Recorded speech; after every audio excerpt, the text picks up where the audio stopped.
The conclusions of my report, this one, but also the report in Geneva a month ago, is that Russia is now run through a state-sponsored system of fear and punishment, where dissent is erased and civic space dismantled.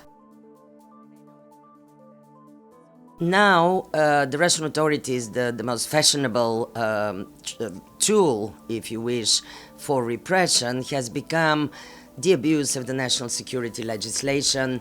This is all from treason, espionage, confidential cooperation with a foreign organization or foreign state, and the whole bundle of public safety legislation which relates to counter-terrorism and counter-extremism. This strategy of the government really works by example. So people from different professions, different walks of life, just simply for posting or reposting messages on social media against the war have been penalized at first with administrative offenses, then with criminal offenses, imprisoned for their opposition against the war. And this works as a preventive mechanism for other people really to be afraid to show their true sentiments. As you know, thousands of Ukrainian civilian detainees, we don't know the exact count because the Russian authorities are not revealing it, are languishing in Russian detention, virtually disappeared, most of them. Or for those that we know where they are, they're incommunicado detention. They don't have access to their families, to the outside world.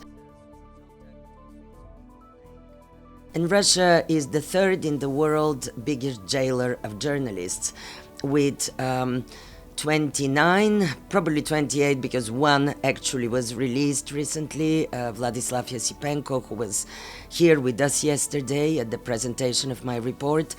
He spent 4 years, he's a journalist from Crimea Realities, offspring of Radio Free Europe. He spent 4 years in Russian detention, being tortured to secure confession on charges, several different charges, including on espionage.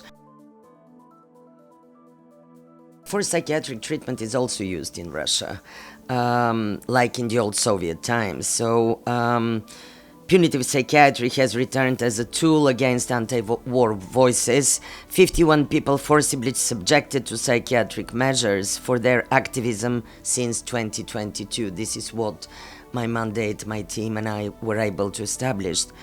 Journalists, again, like Maria Ponomarenko, one of your colleagues, was ordered to undergo compulsory psychiatric treatment for maintaining her anti-war stance in prison. And most recently, I think it was a couple of months ago, she was trying to commit suicide 3 times in 1 week. The counter-terrorism and extremism, which is the topic of the current report at the General Assembly, laws are really used to punish speech, not danger. The Supreme Court of Russia announced, not last year but the year before last, the whole so-called LGBT movement as an extremist organization. So people, not even LGBT, have been persecuted. 24 alone, 13 cases were opened, and in 25 publishing houses were raided over LGBT-themed books.